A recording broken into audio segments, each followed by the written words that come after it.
Hey guys, it's Mrs. Beautiful J on here.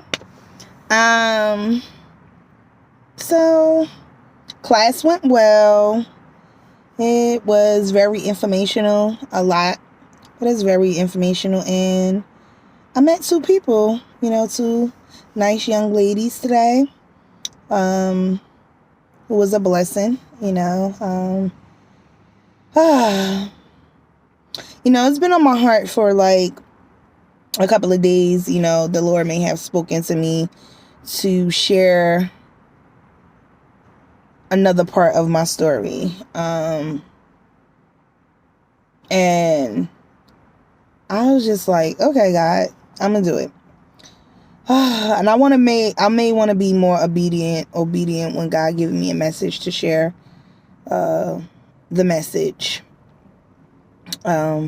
But it still has to be done. So, what got me here? Many of you that are connected with me may know my story or partial of my story. There's many parts to me. But I wanted to talk about how you can be in a situation, you can be in a relationship, should I say, and that person can have control over you. And when I came to Royal Cloth, I may have heard of, strongholds, right? I may have heard of anger, pride, selfishness, control, and all of this. But what I didn't know and what I wasn't exposed to is how to use the process or have the tools to work on deliverance. And so when I got with them and heard the message, I was like, wow. So let me take you back. And then why I'm sharing this is important, because if you don't never face the trauma that you faced in your past, it will hinder you from your future. It will cause you to be bitter, to be angry, to be insecure, to be unforgiving. It will cause you to be prideful. It will cause you to even want to kill yourself. You have to literally get to a place and really want to work on the inner side of yourself. Like, things can't deliver you. No sex, no man, no car, no house, no money. None of that can't deliver you. Only Jesus can deliver you. And many don't like to talk about deliverance. Many don't want to talk about, the anger, the pride, the selfishness. Many doesn't want to talk about the things that is really hindering you from what God is trying to take you. And I was that person. I didn't want to hear the truth. I felt like if someone was telling me the truth in the beginning, when I got with my family, that it was judgment because I didn't understand it the way that God would had it for me, the way that God planned it out, the way that God set it up for us, for all of us, And so back in 2020, it started in 2000, going into 2013. So I was in 2012, going into before 2013. I want to say the end of 2012. Prior to that date, I have dated a woman. And as I dated this woman, it was very toxic, and I had to get out. And so we were broken up, and we were still friends though. We tried to be friends and stuff like that, but it was just chaotic. I may have been 25 at this time, and I had stopped dating men for about 5 to almost 6 years. And so, I used to always tell myself that I wouldn't get into a domestic violence relationship because I've watched, my mom, with her boyfriends or significant others. It was very dysfunctional for me growing up. It was always chaos in the house. There may have always been something going on that was very dysfunctional. So I told myself this wasn't going to be me. And lo and behold, I may have been hanging around some friends, and one of my friends said, well, if you maybe go back to the other side, you dating this girl and it's not what it was. And I knew in my heart that I did not want to continue to date women. Like, it was not of God. I knew that I wanted to be married. I knew that I wanted to have children, and that's not how I wanted to have children. And to each his own, to each his own. There's no judgment. However someone wants to live their life, just want to put that out there. I'm just saying, for me, like, this is not what I wanted. Many may have known that I may have been molested as a child, and that led me into, being very advanced, being very, how do you say the word, promiscuous, and so because I've watched how men treat, the women that I grew up around, and my dad wasn't in my life, he was in and out of my life, I just felt like a woman understood me better. And so I get to this place, and even before that happened, I was 15 years old when the woman was 21, and she may have done some sexual acts towards me. And she was a friend of my sister's. And so, these things begin to open my spiritual, I ain't gonna say spiritual, sorry for that, but like my mind to perversion and to lust and to all of these things that I began to see. Because for one, I was a child. I was 7 years old when I was molested by my cousin. And, so perversion was already there. It was not in my home. It was in my family. So it was generational curses that may have been going on. And I suffered from it. And so I get to this place. And so when I get to this place, as I stated, I was dating a girl. And as time went on, my friend, she invited me to,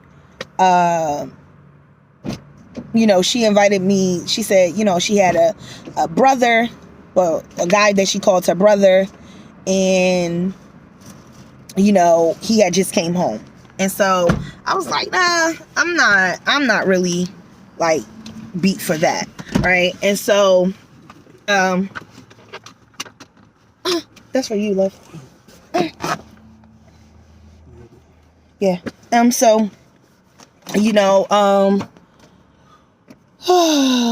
yeah, so I said, I'm not really interested, I didn't really want to be interested. And so, one day she started to talk to me like, hey, he got money and stuff like that or whatever. So I just had stopped dating the girl, so, well, maybe a few months prior to that, should I say, it wasn't a whole year, but it was several months. And so I reached out to him one day and I said, oh, you want to come pick me up from work? It started there. And so he started to, pick me up from work. And we started a secret dating. Like, we didn't really want nobody to know we were dating. We started dating secretly. He knew that he was 30 and I was 25. I had not been with men, as I stated, for about 5 to 6 years. And so he, we was getting to know each other. And so I had my own place. He had just got his own place. And, sometimes I would like come over and, no one really knew. And then he became secretly my boyfriend. Mind you, several months I just got out of a relationship. So I really wasn't healed or delivered, but I was like, oh, it's something new. This is your mindset when you are in a vulnerable place and you don't give yourself time enough to breathe and give yourself a time enough to say, God, what is next for me? It was like I felt, sometimes I felt lonely, or sometimes I felt unworthy, or just going through, and I just wanted that person, my person, and a lot of it had to do with insecurities, insecurities that I was facing, insecurities of not feeling worthy enough, or not feeling like I was pretty enough. All of these things was, all tied into that, and also unforgiveness and bitterness and, just those things that can make you just be vulnerable and open to anything, right? And so I thought just because it was a young lady that I dated and I was over it, that it would be different for a man. And no. So it started out good, just like it always do. Whenever you're in a relationship with somebody, the beginning is always the good one, right? So he would show up for me. He would, take me out, and then we started to get serious. And so he would come over, to the house sometimes, and I would come over to his house. And then, at this time I had custody of my niece. My sister may have passed away, and my niece had, lived with me for about 2 years at this time. So, I had, she wasn't adult as of yet, but, I had a teenager in the house, and it was just me and my niece for a while. And so, I'm dating this guy, and, things starting to go well. And then one day, we was talking, and he was sharing with me how, he was married to his daughter mom, and, how he used to be abusive. That was a red flag, right? And I always had this heart to give people, like, the benefit of the doubt, right? And naive, very naive, because I, at this time, like, there was no one or no women in my life that were showing strength in that way. And I felt alone, where I felt like I was crazy to think that I can be married, that God would send someone in my life that would really marry me. Like, I grew up in Newark, New Jersey. I didn't have it all, but, my mom did her best. And I experienced, poverty and, violence and all types of things that I faced, growing up. And I tried my hardest to stay away from those things, right? Like, I tried my hardest to be active. I modeled, I danced, I, played soccer, I played basketball, I was in dance, I was in color guard. I was trying to stay afloat, away from drama. I didn't want to be like what I saw growing up around me. I didn't want to have kids before, I was married. My heart desires, but there was a part of me saw me getting married and saw far things from me. And then the other part of me, a reality, is like, I've been stuck in here for a long time. The only way that I'm going to get out if I do it, I just didn't want to settle. And so here I am in a relationship and, with this guy, and he may have made it seem like, things was going to be good. We had all of these, plans and things like that. And one day he was at my house, and the young boys that used to live downstairs from me, sometimes in my world I was smoking, and so sometimes I would smoke with them.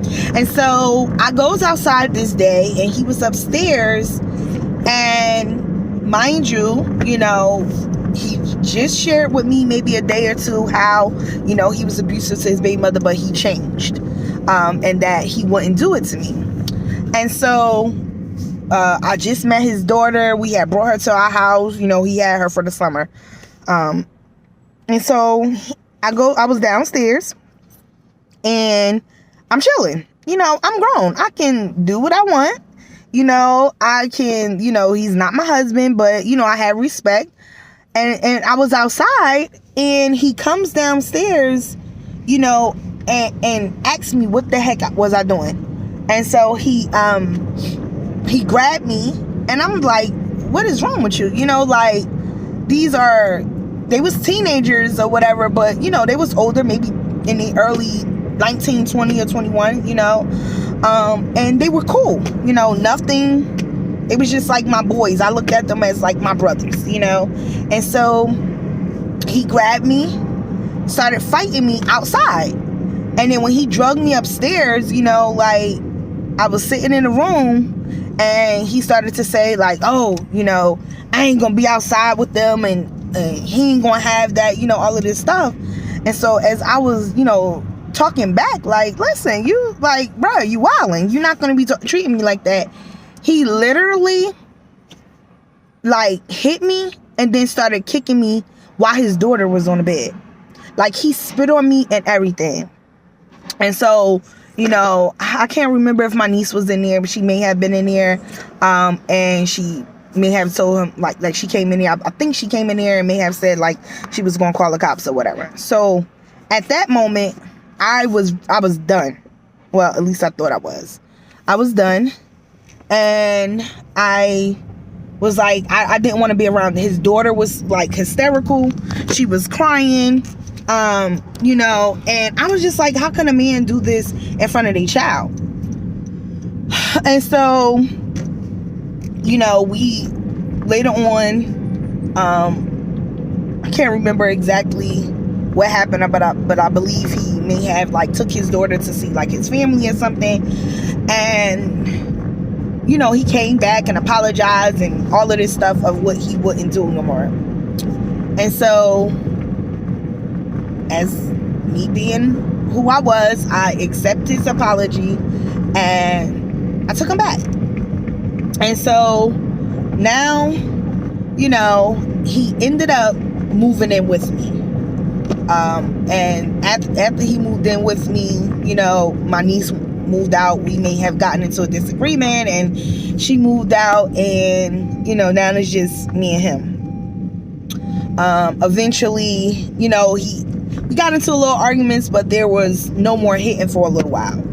And so now we move into a bigger place, you know, together. And I may have been working, like doing like CNA or home health aid work, and he was making really good money. And even him and his boy would do like, they had their own small little business on the side. And so I remember we would get into some disagreements at time, and you know, he would come and say like, I don't want to argue with you, you know, I do care for you and I do love you, you know, all of these things. And so I accepted. And then one night I noticed that, you know, things were starting to be different, and I knew that he may have been like trying to talk to girls or was like talking to other women or something like that. It showed, you know, and he tried to say that I set him up, you know, because what I did was I acted like that I was someone else. You know, I texted his phone from another number, and he was going along with the conversation. And as he was going along with the conversation, you know, I knew at this point that what I was feeling was true, you know. And so when I asked him who was the person, you know, he turned it around on me. Oh, it's your fault. And so he started to fight me. You know, I told him, like, you know, if he hit me again, you know, that I was gonna, you know, call the cops and press charges on him and things like that. So he stopped, and a couple of more months, you know, didn't happen. Then his birthday came. And it was in November, and I threw him a party, right? Like, I threw him a nice party inside the house. I cooked. I was the only female. He had all his, like, stepbrothers and, you know, friends and stuff like that. And, you know, we sung happy birthday. Everybody ate and stuff like that. I baked him a cake, everything, you know.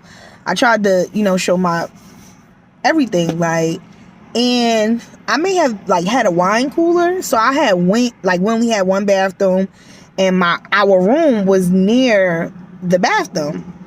And so I went to go put my wine cooler in the refrigerator, and he came in the room and asked, like, what are you doing?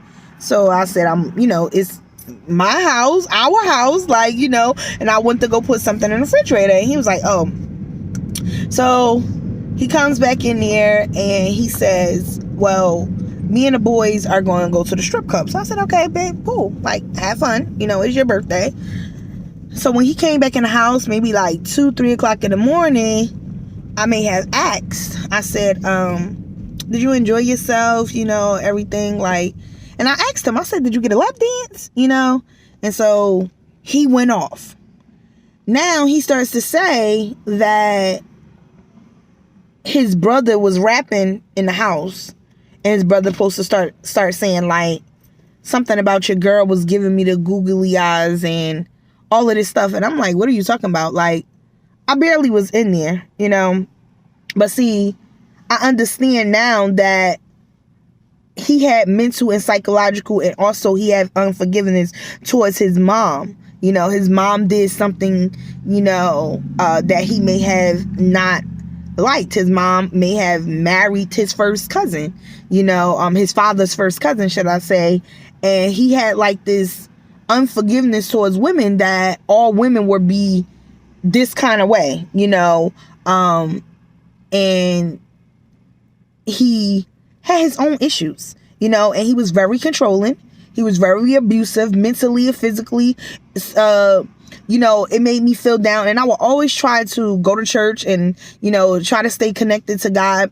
But there was times in my life where I didn't feel like I had anyone, that I didn't have a safe place that I can go to. You know, I went to my family house sometimes and stuff like that. But what I was going through, I needed more, you know, like, me just going around them and them talking negative and all of that. It wasn't really helping me. You know, I was angry for that moment, but I really was going through. I was in a domestic violence relationship. I was on the verge of wanting to kill myself. I was on the verge of either I was going to kill myself or I was going to kill him for putting his hands on me. You know, I was really tired, and I didn't have no one that I can let these things out. So the only person that I stayed close to as much as I could was God. The only person. And I knew that as I stayed closer to him, that he was going to help me out of this situation. I just believed. And I suffered from this situation a while. And even when I would try to share with my family, it was nothing good back, you know, to give me strength, to give me hope. I even went and found a domestic violence, you know, program, a meeting to get into. I was looking for help in all places as much as I could, because I was, you know, tired. I was sick of it, and but I kept on staying. You know, it was like the strongholds, you know, like it had me in a place, you know, that I felt like I wasn't going to come back. And sometimes I used to feel like I wasn't going to make it out. I used to feel like I was going to die in this situation, and no one wanted to know. My mom, no one wanted to know of what I was going through. You know, everybody had their own things going on, and I didn't feel comfortable with talking to people. You know, I was going to churches, and, you know, some churches would say, hey, yeah, we care for you, and we're going to look out for you and stuff like that. But I had no one. Even the people that I thought was my friends, you know, claimed that they had my best interests at heart, and didn't. You know, it was getting out, it was getting around, you know, and I was hurt. You know, I just felt like everyone was, you know, turning their back on me. You know, where people was there supposed to be uplifting me and strengthening me, no one could. And now that I see with me going through deliverance process, that they couldn't, because they only had this one understanding and one way of seeing things. You know, people don't even know that when they are in the abusive relationships, they just think that it's physical. No, you could be in an abusive relationship with your mother, your father, your sons, your daughters, you know, your co-workers at home. You could be in an abusive relationship mentally, you know, physically, emotionally, you know, and the ones that's emotional and mentally, they the worst.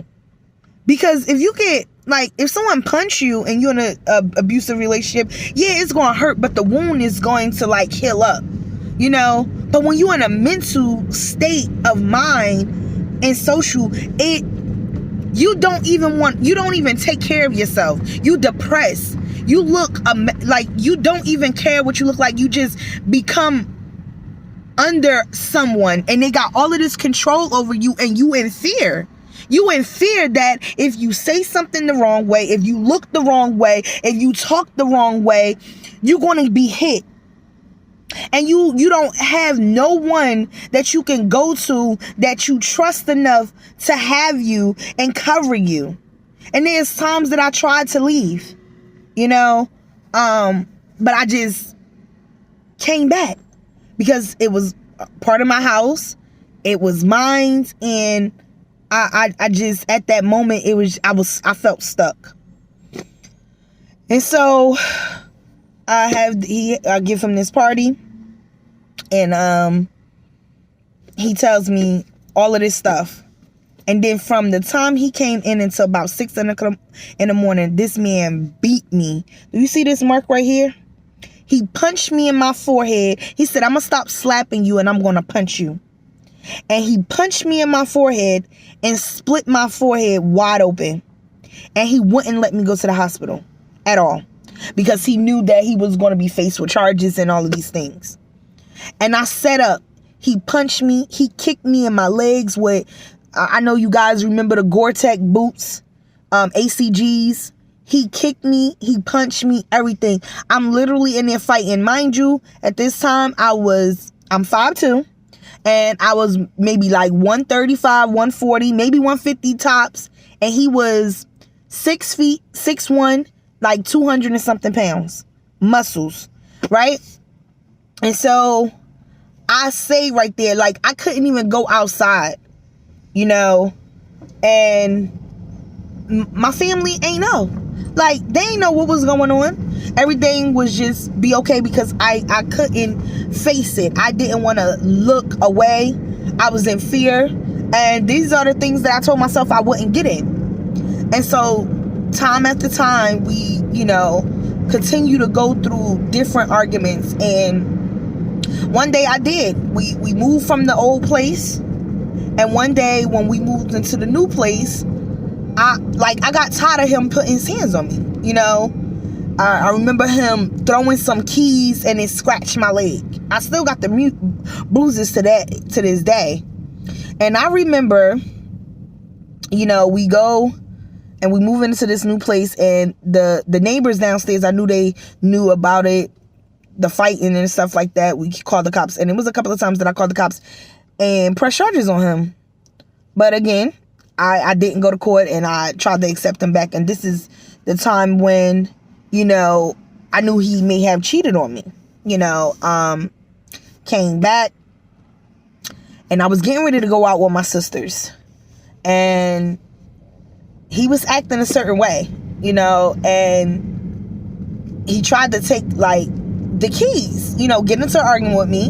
And nigga said, like, pulled my hair out, told me that if he was a woman, he'd look better than me, you know, like, didn't want me to go. So my sisters and them come, and her friends, and we ready to fight, you know. So I left a few times the home, you know, to try to gather myself and get myself together when I came back. And so he took my phone. He was supposed to be going to work. He took my phone, and I ended up taking his phone and found out about the women. And I already knew it. And so then he wanted to apologize and all of this stuff, and I was done. And I remember a time when I was getting so fed up with, like, the fighting. We had this is how I knew about South Jersey. This is what, it's so funny that God allow you to be in a situation, but that situation turned out for your good, right? Like, my mom, I only knew about Newark, New Jersey. I heard about Trenton, but my mom didn't drive, so we kind of like stayed where we lived, you know. And I got older, I started to learn how to use the buses and stuff, but I have never been to South Jersey. And so his family lived out there in South Jersey. I want to say Willingboro. And I remember, like, his cousin had a party. And so his cousin had a party, and we are sitting in VIP, and one of my friends was there with me. She had came from Newark, and she came with me and stuff. And we sitting in VIP, and I see him flirting with these girls. And so the girl comes over there and sit in VIP. And so I'm looking at him, and I didn't say anything. So when he comes back over there to me, I asked him, like, what's up? Like, what's going on? And so he pinches my breast very hard and wouldn't let me go. And so he was in my face, and I bit his lip. And we in the club. This is happening inside the club. And he went to go swing on me to fight me in the club, to punch me. And the guards kicked him out and stuff like that. So I went and got back on the bus. You know, my friend was there. She broke us up. And I got on the bus because we was on like a party bus. So I went outside and I waited to get on, you know, the party bus. When we get on the party bus, he starts to disrespect me when I was on there, trying to fight me, everything. I mean, we at his cousin's house, and he's punching on me, hitting on me, and I got blood coming. And I got tight. I remember his other cousin's house. I got up and I walked. I didn't know my place or nothing, but I remember the streets. I always know the landmarks. And I went to his cousin's house, and I told them, I said, I just need to stay here because your cousin keep beating on me. You know, he would not stop the whole night, you know, and because he was mad. You know, he had this big lip, but you put your hands on me. And so I remember us driving home. I didn't want to drive home with him. And so it's like, you be in this state of mind, and you would have thought, like, hey, she would have got out.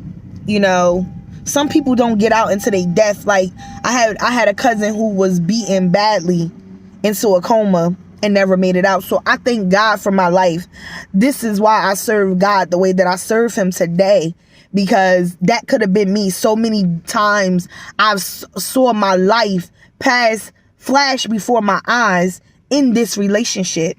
You know, and yeah, you would have thought that I would have got out, but I didn't have the strength enough on my own to get out. You know, I wanted to get out badly, you know, because I knew that this wasn't for me, but I stayed there and because it was comfortable, even though it sounds crazy, but it was comfortable because I didn't have no one that I had to know that they was going to have my back. You know, I didn't have no one that was demonstrating the faith enough to cover me, you know. And so I stayed, and there was a time when we driving, and he kept on calling me out of my name. And at this point, I'm praying and I'm asking God, and I'm scared as heck. But he was driving, and I said, if this nigga but if this ninja call me out of my name again, I'm gonna hook the SHIT out of him. And that's exactly what I did. Punched him right in his mouth. Boop bop. And he was mad. You know, lip blusted, everything. You know, we get into it, and it was rough for a while. And then I was getting to a point where I was done. I got tired of fighting. You know, I finally started to share with his mom. I started to share with his cousin. Like, I was getting tired of it, you know. And I remember being on the phone with my father, and before that happened, you know, it's in 2015 now. So from 2013 up until 2015, you know, we started dating at the end of 2012.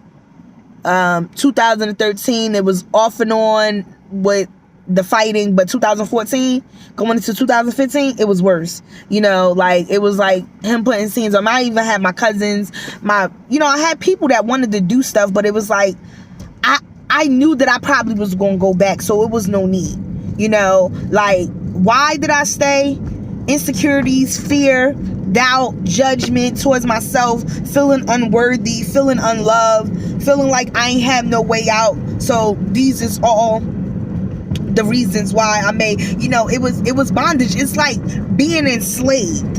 When the slaves were in captive, this is what they masters did to them.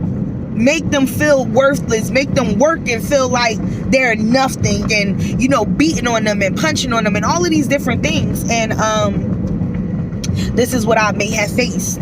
And I get to a place, and as I get to this place, he taught my car, and every time we tried to go get a car, I couldn't get a car. And I remember during this time, me and my father started talking, almost every day. And I'm telling my father said to me one day, he said, Alicia, you are beautiful. I want you to go in the mirror every day and tell yourself that you are beautiful until you started believing it. And that's where, the name Beautiful Joy came from. That's where it was birthed. When I was in a dark place, even though it was my father in the natural, but my heavenly Father was reminding me of who I was in him. And my father got to be in a place, because he wasn't in my life all the time, but he got to fill that void that I needed. I needed help. I needed someone to encourage me and strengthen me so I can have the faith to walk away. And I remember he thought one day he was going to work, and my brother lived not too far away from us, and I was sitting outside to get away from him because I got tired of arguing with him. And I sat there. He pulled up behind me, pulled my car door, started like kicking it and everything, yanked it, and it looked at a mess. Mind you, I was supposed to be going to get another car. But no matter what the enemy meant for bad, God still turned it around for my good. You hear me? And so I go, we get into it. I couldn't even make it to work that night. And, it was like a back and forth thing, but I knew that I was done. I was fed up. I was tired. And we was going back and forth. And once I knew that, like, he cheated on me, and, like, my father telling me that I'm beautiful and all of this stuff, like, I was starting to gain my self back. I started to do my hair more, started to get up and get dressed, because I wasn't doing none of that things. I was just going to work, coming in the house. I was smoking weed heavy. I was a wreck. I was a mess. Like, I felt like I wanted to kill in my life so many times being in that place, because I felt unworthy. I felt like, who was going to get me out of this? And it was Jesus. It was God. He's the only one that can deliver me. He's the only one that can save me. And he used my father to bring back to my remembrance of who I was to him, what he said about me, being beautifully and fearfully made, being loved by him, that I'm already accepted. He knew me before I got into my mother's womb, that he was going to give me beauty for ashes, that I was fearfully and wonderfully made, beautiful. God looked at me as that. And so I remember praying, and I said, God, I surrender, like, just get me out. And so towards the end, it was bad. We was like fighting. One day he came in the house, and I was done, and I was over with him. And I had a gun. I was doing armed security, and it was times that I wanted to pistol whip him. And there was one time that he put his hands on me, and I said, if this nigga put his hands on me one more time, I'm going to kill him. And at that moment, and at that time, I knew that I needed to move myself, because ain't no one worth my life. If I had to feel like I was afraid or I was going to kill him, then I need to go. I used to go to the gun range and just shoot, because I wanted to do more. And I felt like I couldn't. So I knew that I was at my breaking point. See, sometimes in your life, you got to get sick and tired of being sick and tired of going through something in order for you to change something.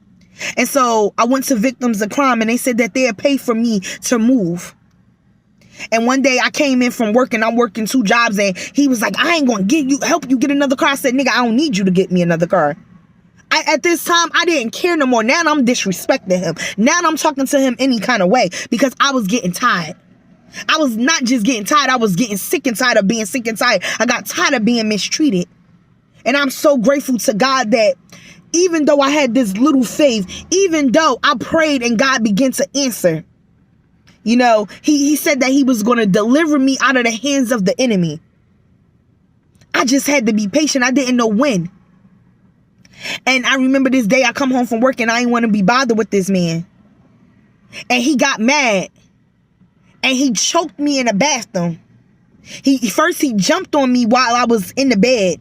Pulled my hair out. I had like locks or kinky twists or something like that. He pulled my hair and fought me. And I'm trying to fight him back. And he got me in the bathroom. And he said, if I can't have you, no one is. And I'm going to end your life. And he choked me until I was blue in the face. I was fighting him for a minute and then I couldn't breathe. And I just surrendered and I said, God, I trust you. In my head, I said, Jesus, help me. And he looked at me and he released his chokehold off of me. See, the enemy was trying to take me out. But God says, touch my anointed, but do my prophet no harm in Jesus' name. I have purpose. And so he left. I called the cops. He kept on coming back and forth. We had a back door to our house. And he would leave and run out real quick by the time the cops came. And me and him was supposed to move to South Jersey together. But God led me to be with this man, to go to South Jersey, because that was going to lead me into the family that God birthed me in, into my spiritual family, to the family that God, where I was going to receive the deliverance, where I was going to receive the love, where I was going to receive the people that was crazy enough to do what God asked them to do. But God used my father to pour into me wisdom of what he thought of me, that I was loved. And I began to research. I found the job out there. And then I go into the car place. And I remember they was going to trade my car in. And they said, you know, we'll give you, I think it was about $1,500 the first time. But when I took my car back, they was like, what happened? And I was like, it's a long story. And so I thought I wasn't going to get the car. I had a Monte Carlo 2009. And he, like I said, he tore the door up, tore the frame, everything. It looked at a mess. And I said, God, if it's your will, God, if you allow me to get out, I won't look back and I'll do whatever you ask me to do. Just lead me into the people that's going to help me. I want to be more for you, God. I want more of you, God. These was my prayers. And through the whole time that I was in this domestic violence relationship, God didn't allow the enemy to take me out. But I was beaten. I was I was like the slave. If you watch Harriet, I was feeling like Harriet at times. You know, I didn't want my children to be born. I didn't want to be enslaved. I didn't want to be in captive anymore. I wanted to be free. Well, how I was going to be free in Jesus if I'm still allowing someone to have control over me, over my mind, the way that I think, the way that I sleep, the way that I eat. I couldn't talk right. I couldn't eat right. I felt like not myself. But these was the things that I saw around me. That people in my life settled for less. That people in my life just accepted anything. But I knew that I was greater. That there was greater inside of me. But I needed a way out. And so I go back to the place. And I said, God, if it's for me, I had $1,300, and for $1,000, I got a 2000. It was a 2000. I had a 2000 and I want to say a 2003 Monte Carlo, my mistaken, and I pulled off the parking lot with the 2009 Pontiac GT, one owner. $1,000. And I didn't know where I was going to go, where I was going to live. I found the job at Amazon. I had to bring my dogs with me. I had to go to court because I left my dogs inside while I'm trying to get training, go for orientation and training. I left my dogs inside the car, and I'm near Trenton, and a person called the cops on me. I had water and everything, but it was a little hot. I had to go to court. I had to face that. I just accepted. I took the ticket, went to court, did that. All while I'm trying to move because God, the enemy trying to stop me, but God is preparing places for me. Victims of crime said they'll pay for me wherever I wanted to go. So I said, this is my way out. Thank you, Dad. So I gets in a car and I drive to South Jersey, not know where I'm going, and I ended up in Mount Laurel. Mount Holly first and then Mount Laurel. And I go to Mount Holly. I fill out the application. I go back in the car because my spirit wasn't right. I said, I'ma still look. I called Mount Laurel and they said, well, we never experienced. I told them that I'm in a domestic violence. The guy keep coming after me and that the people was going to pay for me. I was afraid for my life because I was. I didn't know what his mindset was. I just wanted free. I wanted to be done. And so I get there and I called the place. Mount Laurel. They said, oh, you could put $100 down and we got this program that'll help you pay for your security. I said, what? So I went back inside and got my money order back from the first place.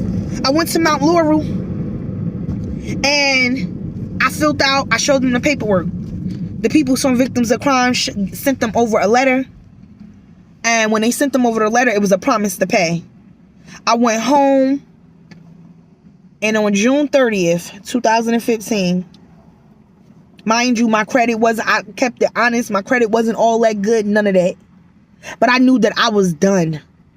I made up in my mind, solely made up in my mind. See, when you serving God, you gotta love him with your whole heart, mind, body, and soul. So God knew that I probably wasn't ready.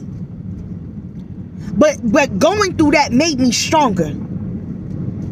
Now I'm able to share my story and not be afraid of what it looks like because I overcame something. And yeah, I had to do some work. Yeah, I was still bitter. Yeah, I was still vulnerable. Yeah, I still was traumatized. But yeah, I'm still standing. And June 30th of 2015, I got a call. They said, you have been approved. July 1st, 2015. Mind you, when they said I got approved, they said I could come pick up my keys. I'm an hour and something away because I'm in Newark, New Jersey. I'm an hour and some change away, about an hour and 15, 20 minutes away. They called me at 4 o'clock. They closed at 5. I made it there at 5:05 in Jesus' name. They waited for me. I got my keys. And July 1st of 2015, I packed up all my stuff and I left Newark, New Jersey. And I moved to Mount Laurel, and it was a beautiful home, little mini condo, everything. God will prepare places for you. And there's more to this story, but I will share the rest of that on a later date. I just want you to know that I may not look like anything that I've been through. And that no matter what your storm may be, no matter where you may have come from, where you don't know where you're going, if you trust God in the process, he will bring you through. I could have lost my life on several occasions with this man. On several occasions. But God kept me. God kept me. And I lived in South Jersey for 8 years. 8 years. I met my husband out there. I met my spiritual family out there in 2018.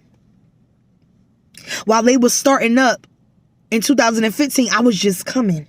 So God was preparing them for them to be able to minister to me. I didn't know I was going to run into angels. I didn't know where God was leading me. I got into a different marriage before my first marriage. Before my second marriage. Out of vulnerability, out of hurt. I was only single about 2 years after this happened to me with this guy, and I get married. And although the guy that I got married to was a good, decent guy, but I knew it wasn't for me. And I had to let that go. And I shared that story on a different page. And if you don't know it, follow me on, YouTube. I put all that out there about the first marriage and how I got to that place. Beautiful J 19 at Beautiful J 1982 on YouTube. You can follow me and catch the rest of that story. But yeah, I got to that place, and then God led me into meeting an angel, and we worked at a school together. I didn't know where God was taking me, but I did. And she stayed with me, and she's still with me. And God told me not to leave her side, because I remember having a dream about a woman, not realizing about the earthly angels. I remember that I was out, like God showed me a woman carrying me out, being there for me. And I've been by her side for the last almost 6 years, if not 6 years. And I'm grateful. I met my husband out there. I went through some trials and tribulations, but deliverance is important.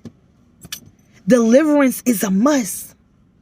If you don't get delivered, your past will continue to follow you in your future, and you will not make it.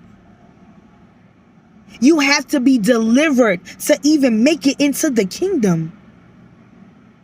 Jesus may have came into and saved us from lights, but there's still work to be done. We still gonna have to go through trials and tribulations. We still gonna have to, face consequences for things that we have sown when we was in our flesh, when we was walking in the world. This is why I stay connected. This is why I love God. This is why I love Jesus. This is why I would lay my life in wherever Jesus asked me to go. I would do it in a heartbeat today. Because he didn't have to lay his life down, and I wouldn't have to be here. It was times where I thought I wasn't going to make it. There's more to my story, but I'm here. God told me to move to Texas, and I came because he is a loving God. Demons are real. They are real. And they live inside of you as long as you allow them to. So I may confess daily. I try to die daily, fasting and praying and chatting and confessing my heart daily, because you can't just go to Jesus on your own. You can, but Jesus doesn't talk all day. God does not talk all day to you. You might be hearing someone talk, but it may not be the Father. He does not speak all day, and his voice is not loud, it's soft. God is real. He's real to me, and he's real in my life. Working this process of deliverance and healing is helping me to become a better woman, a better wife, to be able to sustain and stand firm on God's word. So when it's time for me to have my children, I can be a better mother to my children. I'm so grateful that I don't have to have that sick mindset anymore that tells me that I'm unworthy, that I'm not loved, and want to kill myself and want to harm myself, or jump off the bridge, or try to take pills to harm me. And I was a cutter. I'm so grateful that God left the 99 and came after me. This is why I choose to serve God with all part of me. Look at me crazy, talk about me, I don't care. Because what God has done for me in my life, it doesn't even amount up to what anyone ever can do for me. Because his love for me is great. And I'm so grateful that I have the strength enough and the boldness enough to be able to share my stories. And I'm not rolling over. I don't care how hard it is. I'm going to press through, and I'm going to worship my way through, because it's the end goal for me. It's purpose. My testimony, my story is connected to someone's deliverance, just as it was for me. So when you walk around, I even thought that deliverance wasn't that important. When you think that deliverance is not important, it is. Otherwise, you will stay in that same mindset, doing the same thing over and over and over. That's called insanity. If you want change, you got to do something outside of what your norm is. You got to be okay with being uncomfortable in every situation. Don't get too comfortable, because just that quick, God can change it up. Trust the process. Peace and blessings, family. I love you all.